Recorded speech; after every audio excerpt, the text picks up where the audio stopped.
Page 22, on top of old Smoky. I'm going to go through the process I go through to learn a piece of music, and we'll see what happens. I don't know that they're really introducing anything new. You have a broken chord pattern in the left hand, but I'll talk about that when I get to the left hand. So I look it over, I see it's about a page long. Actually, it's longer than that, but we only have about a page of music to learn. Treble and bass clef, no sharps or flats in the key signature. We're in the key of C major, so make sure you're doing the C major scale, one octave up and down at least. 3/4 time signature, and we come in on a pickup beat. That first measure only has one count in it, so that's beat 3. So the first 2 counts of the measure then are at the bottom. The very last measure has a half note. That's counts 1 and 2. I'm going to take it one hand at a time to make sure I know what the hands are doing. We're moving around a little bit in the right hand. Starting here, and you'd think, okay, this is the hand position. However, we're starting to get out of that more. So now when you look at the hand position or where you are, you have to look more into the piece. So look at the first full measure, and you'll see that second finger is here, and third finger is here, and the next measure you have a 5. So actually we're in this position. And the fourth finger's here somewhere. That's a C chord. Now this is a very common thing with C chords. You get the C chord and we simply take the bottom note and we add it. So now we got 4 notes. Very common, and that's the fingering in the right hand for it. So this is a very common fingering. It's just here, and that's where we are. Now you don't really have to cover all of this at one time. You can kind of move up as you go. So it's here, here. See, I've already moved up here. I'm not here. And reach up. And then claps. So now I'm in this position. So again, starting on beat 3. 3, 1, 2, 3, 1, 2, 3, and that's tied for, so hold it down for 5 counts, and then you go on. And measure 6, that G's tied forever till the end of the line, and then you reach down here. If you can't reach this, you can lift up and move down, but if you can, go ahead. I want to connect everything, is what I'm after. I want a fingering that works connected. So here, and I'm going to reach down. Now just stay in this position now for measure 9. And you just stay here. Left hand, this got the broken chords, and this is a common pattern for broken chords. Since in 3/4 time, and we're using a 3-note chord, it comes in handy. Just bottom, middle, top. So the F chord is there. It's the 4 chord.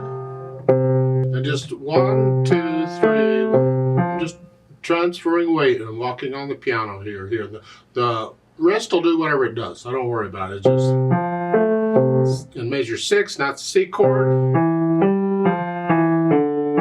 And measure 10, that's 5/7 chord. You reach down with a little finger. Okay. Put the hands together, and we're here, sort of. These are together. Here. And the right hand's tied. Make sure when you play that quarter note in measure 4, the left hand comes up.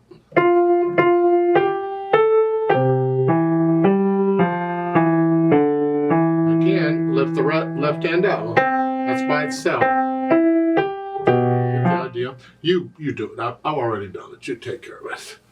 Then go back through it slowly and carefully and get rid of the hesitations. And I encourage you, get to where you can play this without looking at the keyboard. Even though you're kind of moving around in the right hand, you might have to look down, say, to come from here to here. If you have to, okay. But for the most part, try not to look at the keyboard. Now, once I have the notes and rhythms and fingerings and all, no hesitations, then I add the articulation. And here's the phrasing. And then lift up, like taking a breath. You can split that up in more phrases if you want. I could go here. That's a phrase. Now, it's like a statement reply. The statement, the reply. Statement, the reply. If you want, you can lift up in the right hand for that. they're not showing that. They're showing the phrase goes all the way across, but I'm saying you can adjust it. I mean, this is an arrangement. Somebody has edited this. This is their opinion of what it is. This is how they would interpret it. You can interpret it differently in this kind of music. So here, if you want to lift up, or if you don't, connect them. It's a personal choice. Just do what you feel right. Try different things, or what your teacher tells you to do. Or, since you're going to play this twice because of the repeat signs, maybe one time you play it connected and the next time you lift up. Because a lot of times when we repeat, we try not to play it exactly the same both times. We want to change something. And articulation is one of those things we can change. Then the left hand, we just connect it. Just connect the left hand. And then once I have the articulation sort of under control, I'll think about the dynamics. At the beginning, they have an MF between the staves. That's mezzo forte or moderately loud, sort of loud. Whatever you think, sort not loud, just sort of loud. That's the melody here. That's sort of loud. These got to be soft. And measure what, 3 and 4. All the time I'm doing this, I want to hear that. Don't drown it out.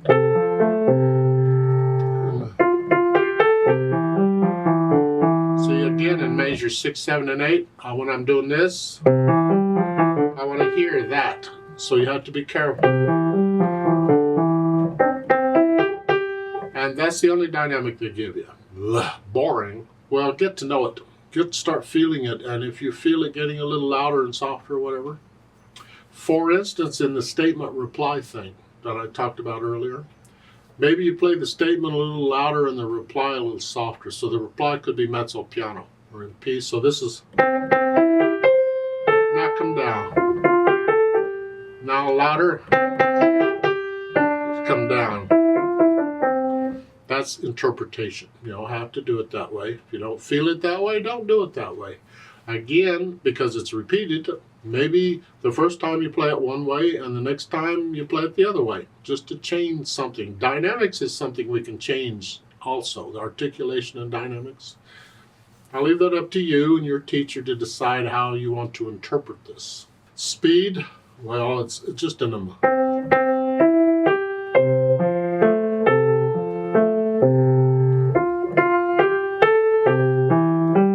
You see, that we don't want the quarter notes to go too fast. We don't want these dotted half notes and these tied notes to last forever. Like measure 6. It's like that, just dry. Is it ever going to get over? So you have to find a balance between them in the middle somewhere where it sort of works. The whole thing needs to be at one speed. Now they have repeat sign at the bottom. First and second ending, remember those? First and second ending. At the repeat sign, you go back to the reverse repeat sign at the top, and you do the whole mess again. And then when the second time around, you skip the first ending because you've already done it. And you just do the second ending and finish it up. And these markings can get a little confusing in the music. So let's look at this closely. In the first ending, you see a 1 period C. Well, the 1 period stands for the ending. That's how they identify endings. It's a number and a period. That's okay. The C identifies the chord. This has chords above the staff all the way through. If there's a guitar player in the area, they could play along with you. They could improvise on these chords. Well, you can do duets if you want. They didn't give a C in the second ending. I think that's an error. I think they should have given you a chord C in the second ending also. Because in the measure right before it, it's an F. And normally you just keep that chord until they give you something else. Well, you're not going to end on an F chord. In C major, we want to end on a 1 chord most of the time. So we want a C chord there. So you can put in a C next to the 2 period if you want to make sure that is a C chord there.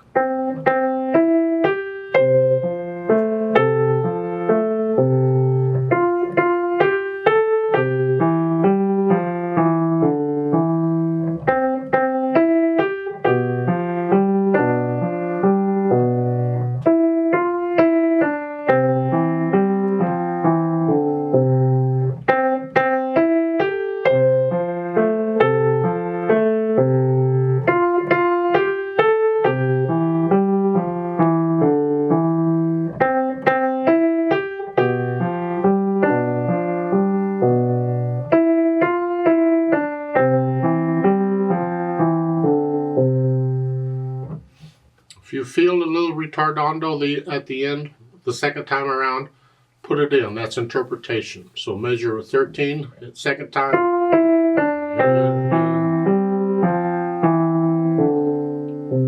Don't retardando the first time.